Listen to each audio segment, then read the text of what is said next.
Today I'll be showing you how to make flip limiters. These things that stop a flipper going up too high or falling back over or collapsing in on itself. So yeah, there's this, which is a simple one, and there's a more advanced one I'll show you later on. But without wasting any more time, let's get into it. Okay, so this will be today's test subject. This is just a very basic flipper chassis. So yeah, let's get into it. Okay, so we'll be starting off with the simpler version of this. So first of all, you're going to need sellotape. You want to pull off a relatively long bit, like that, and then it's going to get a bit awkward to show on camera, but you want to fold it in half so the sticky part is stuck to itself. That's a way of describing it. And flatten it out as best you can. So now you've got a long thin bit of plastic essentially.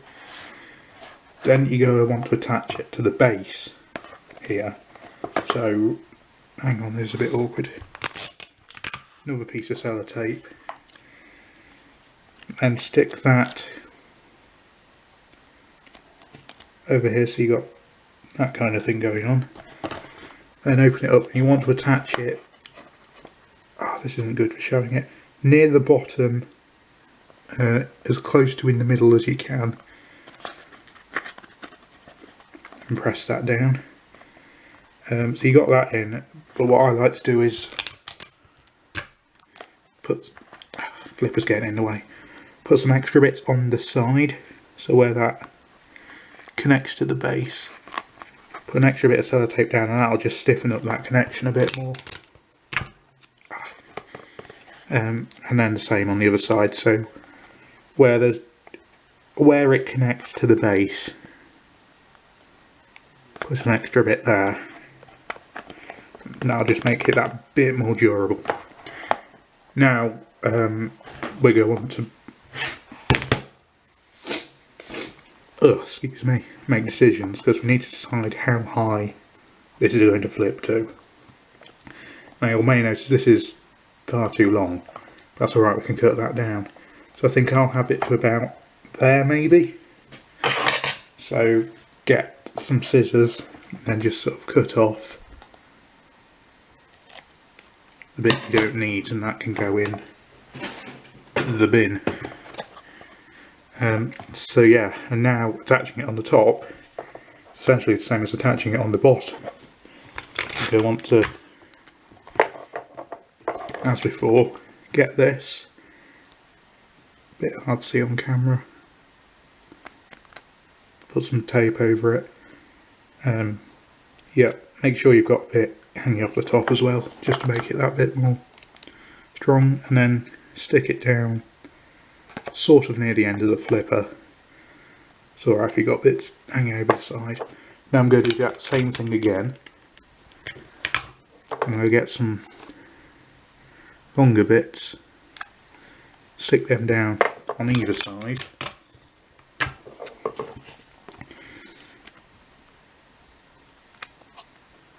Like that, and that makes it a bit stronger. Now you can see it might stick up a bit. You'll want to find, you can see there's a point where this naturally sort of folds. This is hard to show on camera, but run down that bit, then you can see there's sort of a fold there. You just grab that and squeeze it tight, make it a bit more obvious, then it'll sit down a bit more. Alternatively, you can find some kind of thin piece of metal or a weight and stick that somewhere in the end of the flipper. But now you've got that which flips nicely and it self-rights well. So yeah, that's a simple one. Of course, you don't just have to use regular sellotape, you could also use this black electrical tape, and that would work quite well because it would look like the bungee cords. But you still want to use clear tape when attaching it to the model. You just want to use the black for this actual limiter bit itself. That just makes it look a bit less intrusive, I guess you could say. Okay, now, so for the more complicated one, you want to get the thing you're putting this in, get a ruler and, excuse me, so you can see along here it's 3 centimetres. So for the width I'm probably going to go with 2 centimetres. You could do 2.5, but that might be a bit wide. You don't want to do the full 3 centimetres because that can cause problems with certain designs with getting stuck on the bodywork and such. So yeah, I'm going to go with 2. Then we need to decide how high this is going to flip. So looking at it, I think about 7 centimetres up should be good. Yes, so those measurements, 2 centimetres by 7 centimetres, want to draw that out onto some cardboard. And here you can see that shape. So we have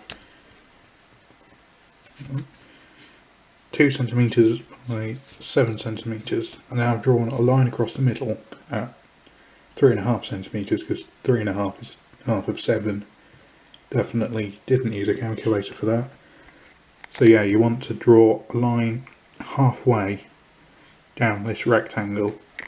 You theoretically could have one longer than the other, but that's a lot more complicated to work out.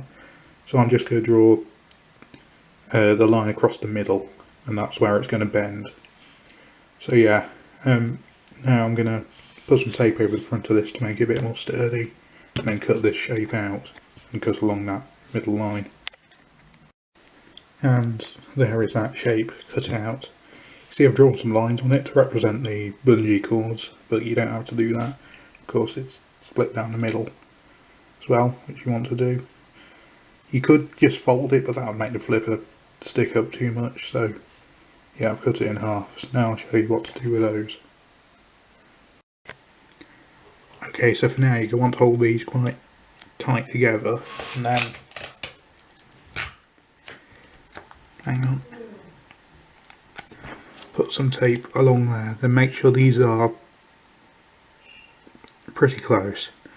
So then you'll see this will bend that way, but not so much that way. Well, it will if you break it, but then you want to sort of fold this over like you did with the easier version.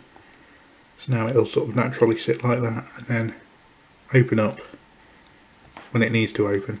You can put some tape across the back there, but I find that can sometimes make it a bit more reluctant to sit flat. So after that, it's pretty much the same as the other one.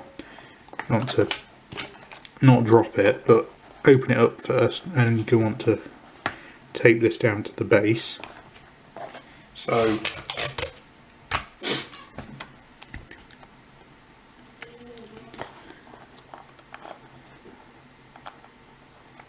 about there should be good.